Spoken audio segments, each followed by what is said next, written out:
think there's a lot of layers to what being vulnerable means. And I think at the core, it's being honest with yourself first. And then when you're able to be truly open with yourself, then it's so much easier to share it outwards and more authentic with other people, because people recognize true vulnerability versus something that's being kind of promoted or sold to them. You know, it's very easy to weed out the true from the false.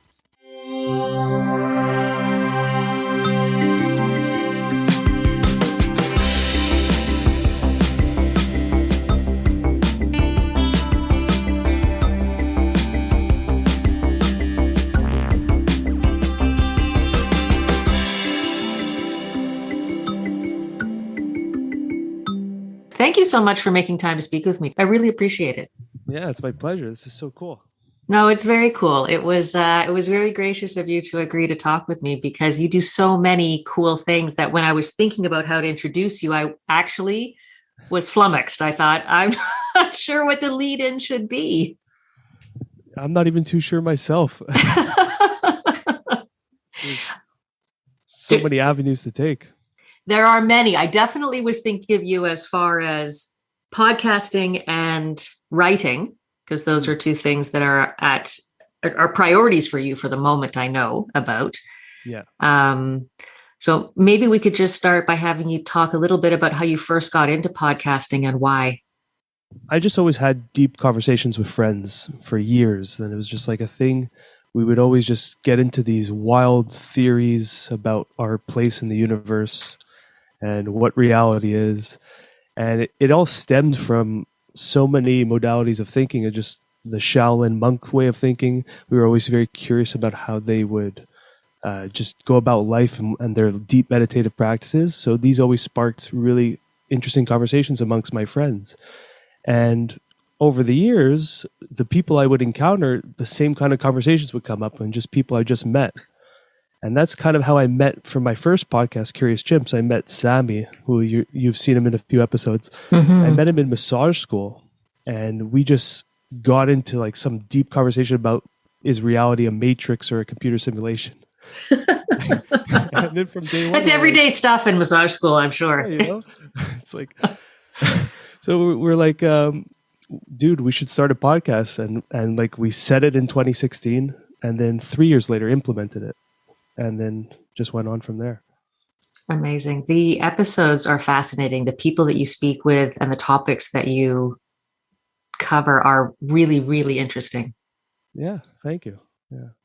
What would you say are some of the most amazing things you've learned from doing the podcast so far?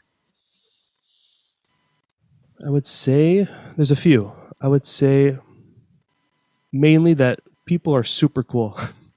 There's just such cool, open-minded individuals out there, and they may not necessarily be in a spotlight like a lot of the celebrities we see that talk on these like big podcasts or anything, but just your everyday person it is so fascinating, you know? And another thing I would say is, because we've had some people on who have been drug abusers for decades and then turned their life around in the brink of a moment on a revelation. And a big thing I think I can take from this and hearing these kind of stories is, don't count anyone out, because the tide can change at any moment for any of us. And it's so nice to see that. Well, I know people share very deeply on your show, which I think is because you and Sammy create a very supportive, open environment for them. So exactly that. You don't judge, so you let people tell their stories. How much do you share about yourself on those podcasts? So that's where I noticed the way the podcast has been growing. It's not really focused on the host as much. Maybe Sammy, because he's a wild case. he contributes a lot to the discussions. Well, that's what led me into creating a new podcast, the Psychedelic Archives, where it's going to be more of my experiences with psychedelics. And others always, I want to get a lot of people on, but I felt it was a nice spotlight to just go deeper into what I've learned as well. What is it about psychedelics that is so fascinating to you? So when you encounter friends, like I said before, we have these kind of deeper conversations. It's kind of a breath of fresh air because it overrides that small talk mechanism we all use, right? And it kind of gets more to like, what are you really about? What are you really interested in? What do you really think about this or that? And I think psychedelics are exactly that. It just breaks through the illusion of what we think reality is and allows us to go into this deeper waters, this deeper state of understanding. And I think that's what really fascinates me, is that what you see is not what you get in this world. And that's what psychedelic shows.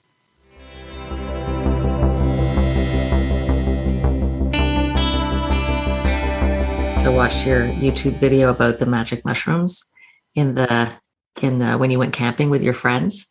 Oh, yeah. Would you be willing to just give like a short snippet from that? Because it was so powerful. It was such a wonderful story that you shared. Thank you. Yeah, and so that one really shook me, right? I said that a few times in that episode, but it was, to sum it up in a couple of minutes, I would say it was during a moment in my life where I was kind of down in the dumps a little bit. As you know, a lot of moving parts in my life happened at once. A bad breakup, family was going through financial struggle. We're selling the house. I ejected from the house and moved out thinking it would help, to try to take pressure off the family. So a lot of things hit me at once, and I was in the state of not, like, I have to be careful with my words because I wasn't suicidal, but I was content with where I was and content with any outcome, kind of thing. So if I died at that moment, I was okay with it. I didn't really care as I thought. I was driving one day, right before the psychedelic experience. I was driving one day, and I remember there was a red light, and I'm like thinking, I can go through this red light right now and get hit, and I'd be fine dying. You know, like I said that to myself in my mind. So then when we went into that psychedelic experience, it was a camping trip with a couple of friends. We went for a little hike, and then I remember the mushrooms really hit me super hard and really intensely. And I told them, guys, I'm going to go back to the tent. I can't walk anymore. So as I went back, I wasn't aware of whether I made it back to the tent or if I fell in the forest somewhere. And what happened in that unknown was that exact phrase I told myself in the car prior, was that if you want to die, okay, let's die. And then that feeling of dealing with my death came at the surface. And that's where I really realized that I didn't want to die and I didn't mean what I said, but I had to fight through it to get out of that state. So it was like, okay, this is what you wanted. This is what you get. And I had to find a way to pull myself out of that. And I regained this strength I didn't even know I had. I can't remember if it was in the intro YouTube video that you did for Psychedelic Archives, but you said something, which I loved. You said something around, it's great having psychedelic experiences because it's like deep and meaningful, like you're describing those conversations with your friends. And then you just get like a poke in the back of the head and somebody's laughing at you. So you can't take it so serious. It's really serious, but you can't take yourself too seriously because whatever is there around us is kind of also saying, chill out a little bit, man. Like, and you share that part of that humor in the psychedelic mushroom experience that I thought was great. Yeah, you know, as serious as that description was, there was a lot of moments after that revelation where I was just poking fun at myself. And that's what I always say is like the psychedelic experience goes from super serious to like complete opposite, making fun of yourself, back to serious, back to making fun of you. And it just shows you that line needs to be very thin and you have to dance on both sides, you know? I love that. I love that part about, you know, taking these things, these issues very seriously and working through a lot of the other stories that you shared on Curious Chimps also about how people can use psychedelics to work through very traumatic experiences or difficult personal issues. Mm. But there's always this element of, but don't take yourself too seriously. That's all kind of, you've got to laugh at yourself too, which I think is a part of vulnerability too. If we take it too serious, we think, oh, it's vulnerability is about being like super sad and intense and everything. And sometimes it's just like, no, you just realize you're being stupid. Yeah. And that's okay too. Well, it's like surgeons, I believe, well, it's probably in many fields, but I know surgeons in like some high level stress situations usually have the darkest humor. From what I've heard from some of my surgeon friends and clients, is like they're going to crack jokes in the surgery room and like in a horrific setting, but it's only really to just keep that ease and keep that tension flowing. So there's not this like this serious face and everything has to be done, but it has to have that flow of serious but fun, and that applies in everything. I like that. Yeah. So you mentioned earlier that part of Psychedelic Archives is inviting other people to come and tell their story. So what are some of the stories that you're looking for, and how are you reaching out and encouraging people to share? Well, the psychedelic experience for me was really about peeling away the layers, right? And going deeper into the unconscious mind and finding that guck and cleaning it up. And I think that's the essence of what this podcast, what I want this podcast to be about, is about people having meaningful experiences. It doesn't necessarily have to be about life-changing moments or huge revelations. Like, it can be a fun story, but I want to show the audience that maybe someone who hasn't experienced any of these medicines, show them what these things are really about. It's really to express the vulnerable side of psychedelics and what it has done for people, you know. Have people started reaching out to you with stories? It's been overwhelming. It's very interesting. A lot of people. So the podcast is one avenue, but this was also going to form into a book, which we can get into after. But a lot of people are starting to see this because I've been promoting it, and a lot of interesting people want to come on and share their stories. And we just had a podcast with one of my friends where he did a mushroom experience with his girlfriend, and his planning the night with her was to dance and have fun and share the love and really just enjoy the moment. But then it turned into a 3-hour crying session about the death of his father. So something he pushed in for over a year just came to the surface, and he had to deal with it in a very vulnerable state. So this is what psychedelics can do for so many. Wow. Yeah. So if you were talking to somebody like me who's had one experience and it wasn't very good, and I never saw the humor in it, I wish I had at the time. I was probably just too young. How do you encourage somebody? Because it's not that it's not artificial at all. It's a very natural, like you call it medicine. So it's a natural way of peeling back some layers and allowing some things to come out that otherwise we are consciously or subconsciously repressing. And that's kind of intimidating. That's scary, right? Because you don't know, like him, he was planning something that was going to be really sweet and lovely, and he ended up, which I'm sure was a wonderful experience for him. But if you don't know what's coming, how do you help somebody who's anxious about, they're already holding these things back? How do you talk to somebody, make them open to taking psychedelics in a way that they're open to those feelings coming out? Sarah, that's an excellent question, because you hit on so many points. That's because my question was so long. I said everything. I was like a kitchen sink. I love it. There's so many points that you hit there that can come to the surface. So to educate many people is that he's a great example of going into an experience with a want, right? I want to have fun. Me and my girlfriend, first time doing mushrooms together, we're going to have a deep connection. And then psychedelics say, nope, you're getting what you needed. And it just slaps you into this world where maybe you weren't prepared for. In his case, he wasn't, but he had the support system in place to allow him to express that. So this is where we have to touch into set and setting. And set is your mindset going into the psychedelic world. Now, you don't have to have a good mindset, as I say. You can be in a bad state in your life, that's fine. But your intention has to be pure. You have to want this experience. You have to have a reason behind it in your mind. It can't just be a sporadic, impulsive decision. It has to be planned, at least internally first. Once the set is there, you've agreed in your mind and you've agreed to do this experience. The setting is the next biggest element. And the setting doesn't have to be something crazy like going to Peru into the Amazon jungle rainforest and then having a shaman. The setting needs to be somewhere comfortable where you have the support system in place, whether it's a facilitator or a friend, that they can allow you to express fully without any judgment. When those two things are in place, I tell this to everyone, you are taking this experience with an army. You have an army behind you of support. Your mindset was there. Your surrounding is completely supportive. All what's left is for you to just learn and to allow yourself to experience fully. If those two are missing, whether your mindset is good and your setting is bad, that can be an extremely challenging experience, and it can be even traumatic and harmful, because if he, let's say, had that revelation about his father at a club, you can imagine the environment is not a supportive environment for that. That could be traumatic because you're uncovering deeper layers of the psyche and you're not in the setting for that.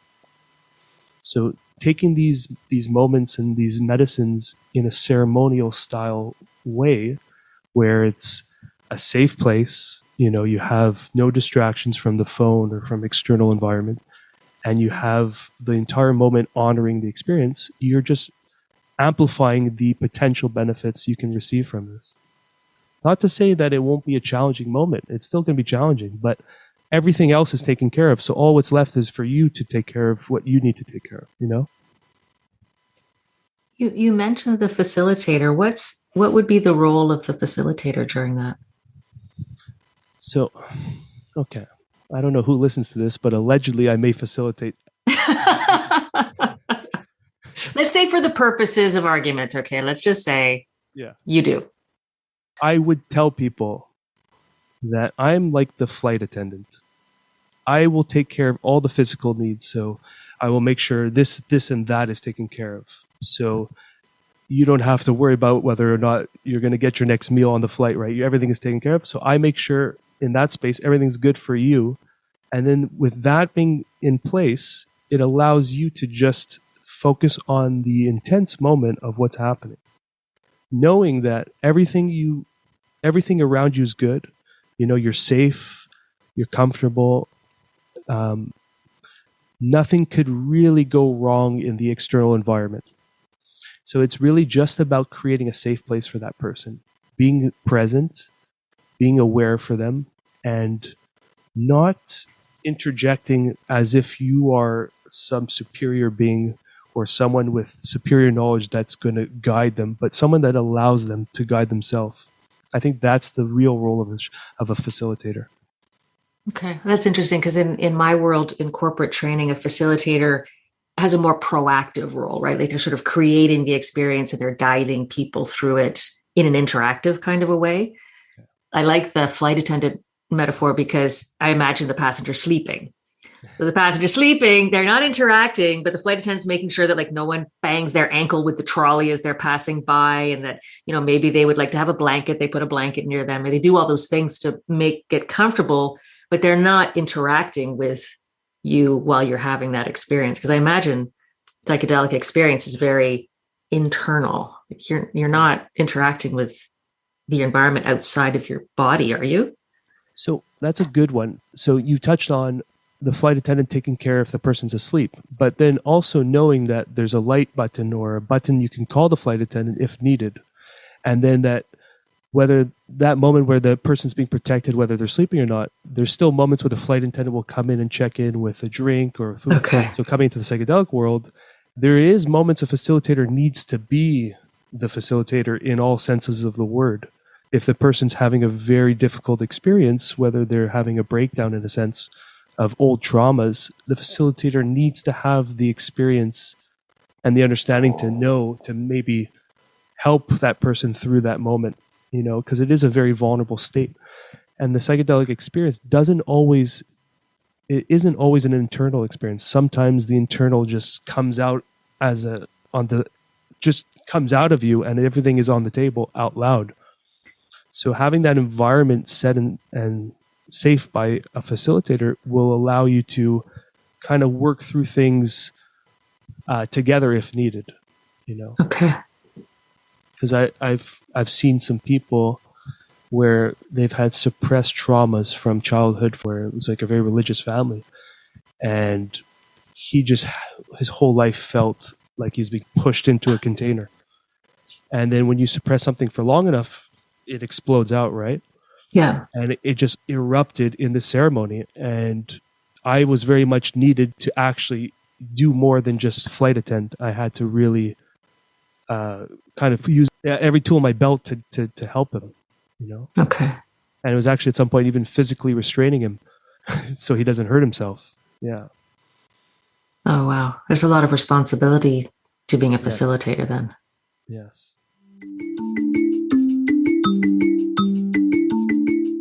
I was just remembering, I was wondering if you could just talk a little bit about the role of psychedelics in helping treat people with addictions, because there was one podcast, it was a Curious Chimps one, where you spoke with a couple who run a therapeutic clinic in Central America, I think, or South America.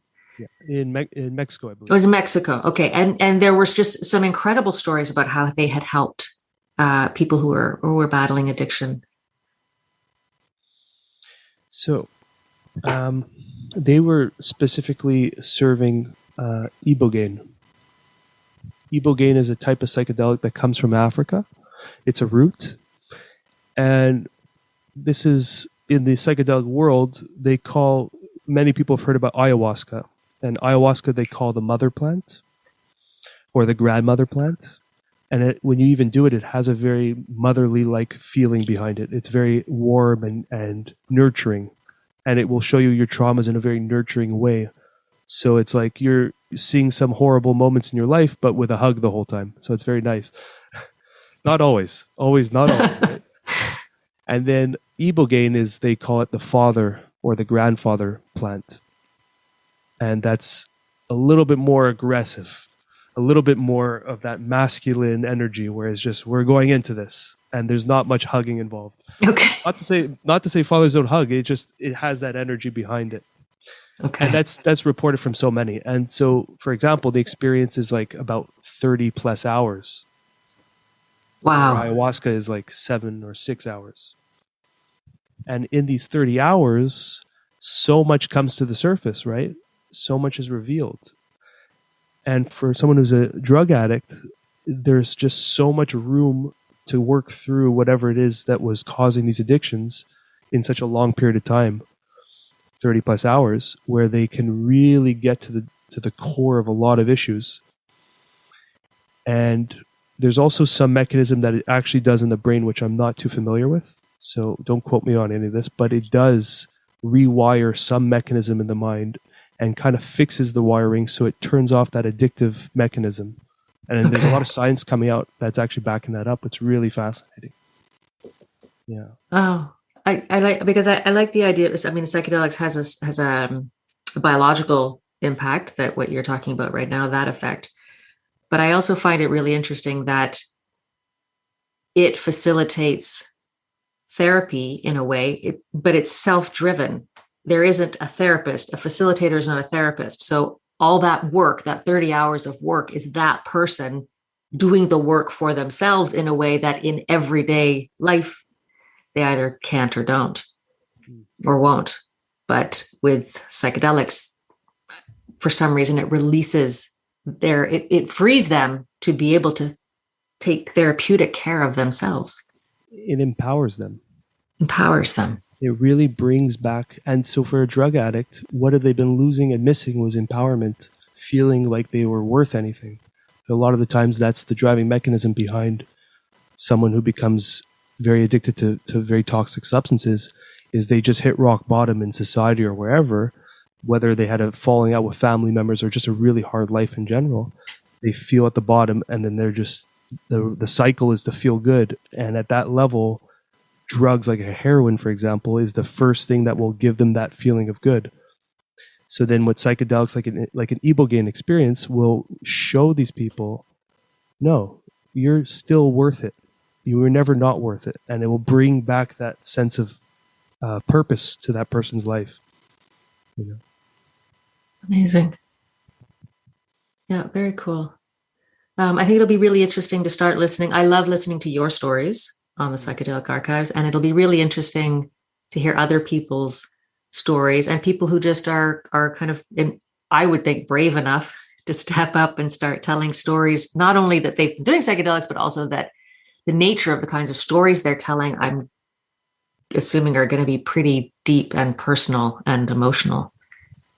And that's, so some of my favorite moments in ayahuasca ceremonies is not even the ayahuasca, but it's the sharing circle afterwards.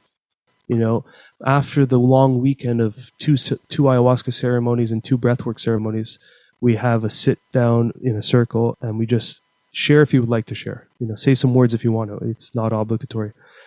And the amount of tears and emotions that flow through each person and all of us as we hear each person, that's what it was all about. And like seeing in the beginning of the weekend, all these these walls that we showed up with, or these barriers or these faces, and then just seeing the complete opposite at the end of the weekend, that's what it was really about for me, seeing the change. And that's what I really wanted to do with the Psychedelic Archives, is to bring a snippet of that moment, the after, into the public's eye. And I'm hoping that we'll come to it, and I think it will, because the psychedelic experience really brings that out of people. So not just through the podcast, but as you mentioned, also through your book. Yes. So this book idea is really fascinating because I'm trying to, it's kind of evolving as it goes, as anything does, right? And the way I'm looking at it now is it feels like it's going to be an altar where it's just going to be a display of everyone's or whoever joins in story, whether it's a poem, a story, an experience, or whatever that was inspired from a psychedelic moment. And it could even be artwork. And this book is just going to be a compilation of all those pieces of work into one coffee table style book. So I would like it to be more than just a reading book, but you just turn a page on a random day and then there's just a beautiful poem or story. And then alongside it is just this crazy geometric piece of artwork. And this whole book is inspired by psychedelics. And it's showing a side that I think needs to be shown. There's, as this field evolves and progresses, because it is this, in this moment in history, this is going to be the new form of medicine. There's going to be all sorts of angles taken, whether the good and the bad. But I think this book is going to show a different side of that, of just an intimate lens into people's experiences. Yeah, I realize I kind of lump everything together too. It's like psychedelics for a psychedelic experience, but obviously they have very different uses depending on the need. And that's the exciting part, is that the research now is kind of creating those lines of which one's good for what. We have so much to learn still. And I think these are exciting times because right now mental health is at its peak, right? We're really collectively experiencing quite a bit of stress.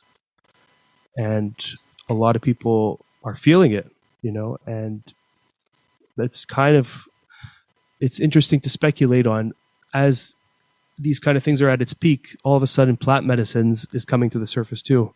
It's kind of like the earth has its own agenda.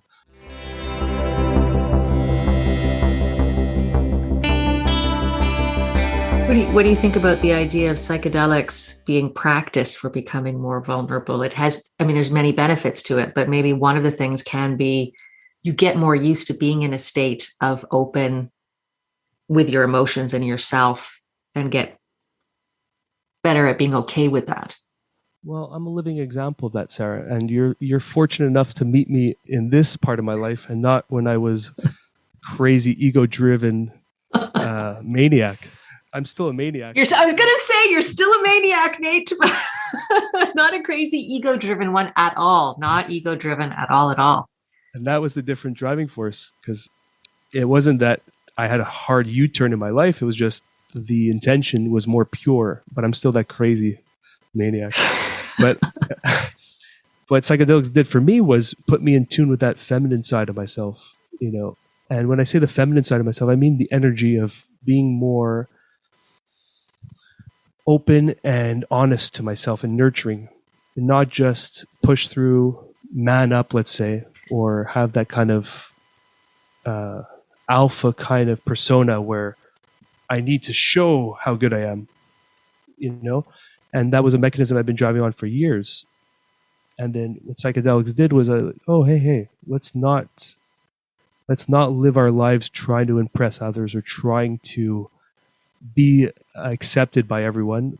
Let's accept yourself first. Let's go here. Let's fix this mess, and then let's continue on this path because it's a fun path. We're going wild, but let's do it in a more honest way. you know? Whereas before, everything I would do was tainted by approval from others and validation from others. And that's really because I wasn't validating myself.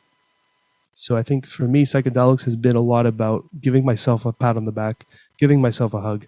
Look, I'm not perfect. I'm still in that fight daily, you know? I just finished editing a podcast, and if you heard the words I was saying about myself out loud in the editing process, you'd be like, holy shit, you know? But that's fine. It's a daily practice, but psychedelics opened that door for me to enter in a more honest way. One of the other really special stories I've heard you share is the one where, and I don't remember which psychedelic it was, but you took some, you went inside yourself, you saw something kind of dark and scary. You came back out and you said, you know what, I need to explore that more deeply. I need to get deep because it's scaring me, but I want to find out more about what that is. And you went back in. And I think when you came back out, your lesson was, it's okay to have some things that are not so good about myself. I accept them. I'm not going to try to fix everything. That's another thing that I think is important to put an exclamation mark in, is we don't have to heal everything or we fix everything. And it's okay to have these darker sides of us inside and living within us, but recognizing that you have that potential to go down those paths and recognize that you have that darkness inside is in itself a healing process, because we are not gods. We are not superior beings. We are flawed and biased. And that's beautiful. You know, that's part of it. Is what makes things beautiful is like, you see someone do a flip, right? A beautiful front flip. What's really gorgeous is the thousands of hours of them falling on their face that led to them to do the perfect flip in the public's eye. And that's, in order to get that fruit, you had to have all those failures. So it's good to have that. It's needed to have all those flaws in us. And you can heal what needs to be healed, but you can accept what just needs to be accepted. I find that special too, because I think that this is kind of obvious, but once you accept it in yourself, you can accept it in others. So you don't have to be so hard on other people, which is kind of just usually a reflection of how hard you're being on yourself. So once you can let that go and accept what's imperfect, then you can just move on from that without feeling like you have to fix everything all the time. Yeah. And I think in this world, in this current time, we need more vulnerability, because I love the direction we're heading in a lot of things. But what we're seeing arise is kind of a little bit worrisome, is the filter culture, I would call it, where everything is like face value, beautiful. Like if you use social media, for example, everything is just the best moments of the best. And it's a snapshot photo of someone, let's say someone who does that flip, and then that's all you see. And I think we need to start exploring more on the failures and the overcoming those hardships. And I think it is happening. I must say, I see it a lot everywhere, but it needs to be more prevalent. You know, the side where the flaws are also put into the spotlight a little bit more, you know. You do that through your podcast, and even more in the Psychedelic Archives one, and in your book, you'll be able to explore that with people. And I do think there's a tremendous amount of power of sharing those stories with others who can see themselves in some of those stories and help carry them a little bit further in accepting themselves for who they are.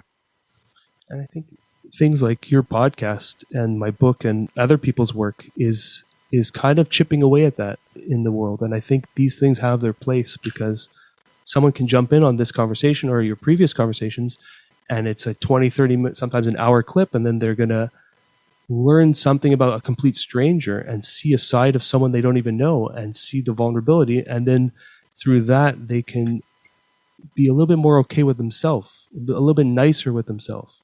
If we can offer that to one person, how cool is that? We've been talking a lot about the greats and the goods of psychedelics. I would also like to mention that it is not the only way to achieve any sort of state of understanding. It is just one road to a very complex location. And I've had some of my most potent and powerful experiences with nothing more than just breath work. And breath work is extremely powerful. It is. There's many different techniques. The one I do is it's a very easy one, and the breath work can open so many avenues for self acceptance, for love, for healing. And all you need to do is just focus on your breath in this technique. And I've had intense visionary experiences just through breath work. So if someone hears this, or maybe they have even, if they're not interested in psychedelics, or maybe they have a psychological disorder or something like bipolar or potential schizophrenia, like there's other ways to achieve these kind of states, whether it's through therapy, meditation, or breath work or whatever. There's so many avenues, but for me, that's the avenue I've been taking. So I just like to put a little point on that. And I would just like to say, for anyone listening, and for you even, Sarah, just to try that, even without the proper technique. Just put yourself down on the floor, have some really good music on, loud enough to create yourself a bubble, and even start with 20 to 30 minutes of just that breathwork technique, and just see what comes up. See what comes up. And you'll be so surprised at what arises just from breathing. Finding moments for yourself to check in. That's really what it's all about. That's the actual root reason I do these things, is to just, okay, life has been going on. Let's come back and see, oh, hey, Nate, how are you really doing? So I think there's a big shift happening in the world. I think intelligence is increasing and awareness is really increasing. And openness and empathy and vulnerability and all those things along with it. And all that stuff. Yeah. Amazing. Yes. I'm so happy I have the chance to talk to you today, Nate. It's great. It's really cool, Sarah.